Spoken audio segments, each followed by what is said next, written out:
নিয়ে এলাম নতুন 3টি বইয়ের খবর। সব লেখক আমার প্রতি অনুরোধ রাখেন আমি যেন নতুন বইগুলোর তথ্য সবাইকে জানিয়ে দিই। এটা আমার কাছে সবার আবদার থাকে যেন আমি অন্তত সবগুলো বইয়ের খবর সবার মাঝে ছড়িয়ে দিই। তো সেই অনুরোধে আমিও আনন্দের সাথেই সবার কাছে চলে আসি মাঝে মাঝেই। আমার ব্যক্তিগত কখনো বলি না লাইভে, ভালো লাগে না, কিন্তু আমার কাছে ভালো লাগে বই নিয়ে কথা বলতে। নতুন যে 3টি বই আজ আমার হাতে এসেছে সেই বইগুলো আমি দেখিয়ে দিচ্ছি। প্রথম যে বইটি নাম হলো ধূসরপত্র। এটা লেখক কবি শামসুদ্দিন হীরা, এবং শামসুদ্দিন হীরার ইতিপূর্বেও আরও বই প্রকাশিত হয়েছে। আমরা এবার নতুন এক কবিতার বইটি করলাম। এই বইটি রয়েছে 4 ফরমার একটি কাব্যগ্রন্থ, এবং এই হলো শামসুদ্দিন হীরা ভাই, পেশায় একজন সাংবাদিক এবং শৌখিন কবি। ইতিপূর্বে তার কবিতার বইয়ে প্রতিভা প্রকাশ থেকে প্রকাশ করেছি। অনেক দিন পর আবারও প্রতিভা প্রকাশ থেকে হীরা ভাইয়ের কবিতার বই চলে এসেছে। এই বইটি মুদ্রিত মূল্য রয়েছে 250 টাকা। বইমেলায় প্রতিভা প্রকাশের স্টলে পাওয়া যাবে, এবং চাইলে আপনারা যে কোনো অনলাইন শপ থেকে অর্ডার করে বইটা সংগ্রহ করতে পারেন। লেখক এখন পর্যন্ত বইটি দেখেনি, তাই দেখিয়ে দেওয়ার জন্য আসলে আপনাদের সামনে তুলে ধরলাম এই বইটির তথ্যটা। তো আপনারা শামসুদ্দিন হীরার এই বইটি মেলা থেকে সংগ্রহ করতে পারবেন। এরপরে আমার হাতে নতুন যে বইটি এসেছে এই বইটি হলো স্বপ্ন ভাঙার শব্দ হয় না। এটি একটি কাব্যগ্রন্থ, কবি আকাশমণি। কবি আকাশমণির 4টি কাব্যগ্রন্থ প্রকাশিত হয়েছে প্রতিভা প্রকাশ থেকে। এইটা তার 4র্থ কাব্যগ্রন্থ, এবং গতবারের কাব্যগ্রন্থটা বেশ সবার কাছে সাড়া জেগেছিল। ঈশ্বরের পাড়ায় থাকে না। আশা করছি এই বইটিও সাড়া জাগবে। স্বপ্ন ভাঙার শব্দ হয় না শব্দটা শুনলেই কিন্তু মনের ভিতরে একটা হাহাকার মন লাগে। এটা জানি না কার কার লাগে, কারো কারো কিন্তু হাহাকার তৈরি হয় যে স্বপ্ন ভাঙার শব্দ হয় না।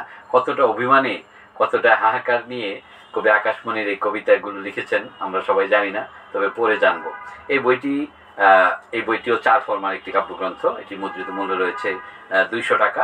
এই বইটিও আপনারা প্রতিভা প্রকাশের স্টলে পেয়ে যাবেন অবশ্যই বইমেলায়। আমরা মেলা নিয়ে বলবো, আর বইগুলো পরিচিতিটা দিয়ে নিই।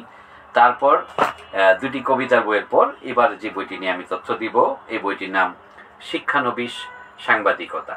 এটা লেখক তরুণ একজন সাংবাদিক শরীফ প্রধান। এই বইটি একজন তরুণ লেখক হিসেবে তার খুব আশা আকাঙ্ক্ষার প্রতিফলন ঘটেছে বইটিতে। এই বইটির পৃষ্ঠা সংখ্যা রয়েছে 144, মানে 9 ফরমার এই বইটি শিক্ষানবিশ সাংবাদিকতা। এই বইটির মুদ্রিত মূল্য রয়েছে 450 টাকা। এই বইটির ফ্লেপ লিখেছেন অনুসন্ধানী সাংবাদিক সাইদুর রহমান রিমন। তার আগ্রহ অনুপ্রেরণায় মূলত শরীফ প্রধানের এই বইটি প্রকাশের প্রতি আগ্রহ। আর এই বইটি সম্পর্কে নীতিকথা বা কিছু কথা লিখেছেন সাংবাদিক রফিক মোহাম্মদ, সিনিয়র সহসভাপতি ঢাকা সাংবাদিক ইউনিয়নের বড় ভাই। উনি বইটি সম্পর্কে লিখেছেন। তো এই বইটিতে আসলে সংবাদপত্র, সাংবাদিকতা কি বিষয়ে, মিডিয়া সাংবাদিক মানে ইলেকট্রিক মিডিয়া, প্রিন্ট মিডিয়া, মানে সাংবাদিকতা নৈতিকতা, সাংবাদিকতার নিয়ম কানুন, সাংবাদিকতার ক্লাবগুলো, আন্তর্জাতিক সাংবাদিকতা, বিভিন্ন বিষয়ে তথ্যমূলক কিছু লেখা রয়েছে। এই বইটা আপনারা সংগ্রহ রাখতে পারেন। তো বন্ধুরা, যেই 3টি বই নিয়ে আজকে আমি আপনাদের সামনে উপস্থিত হয়েছিলাম, এই হলো 3টি বই। বইগুলো পাওয়া যাবে প্রতিভা প্রকাশের স্টলে।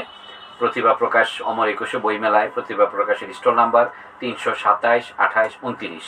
এই ওয়াচ টাওয়ার, গ্লাস টাওয়ারের পাশেই কাছাকাছি কিন্তু প্রতিভা প্রকাশের স্টল। এবং যারা প্রতিভা স্টলে সরাসরি যেতে চান সহজেই, তারা হলো ইঞ্জিনিয়ারিং ইনস্টিটিউশনের গেট দিয়ে ঢুকতে পারেন মেলায়। ইঞ্জিনিয়ারিং ইনস্টিটিউশনের গেট দিয়ে ঢুকলেই শুরুতেই 3-4 সারি পরেই প্রতিভা প্রকাশের স্টলটা পড়বে। তো আপনারা জানেন প্রতিভা প্রকাশ এবার বইমেলায় নতুন অনেকগুলো বই নিয়ে আসবে, এবং এটা প্রথম দিন থেকেই প্রতিভা প্রকাশের টার্গেট অন্তত 60টি নতুন বই নিয়ে আমরা মেলার প্রথম দিন থেকে যাত্রা শুরু করব। এবং সেই যাত্রার সঙ্গী হতে যাচ্ছে নতুন নতুন বই। প্রতিভা প্রকাশের ইতিমধ্যে অনেকগুলো বই চলে এসেছে। আপনারা বইগুলো স্টল থেকে সংগ্রহ করতে পারেন, তাছাড়া যে কোনো অনলাইন শপেও আপনারা মেলার দামে বইগুলো সংগ্রহ করতে পারবেন। তো আর দীর্ঘ করছি না, ভালো থাকুন, সুস্থ থাকুন, নিরাপদ থাকুন, প্রতিভা প্রকাশের সাথে থাকুন। আল্লাহ হাফেজ।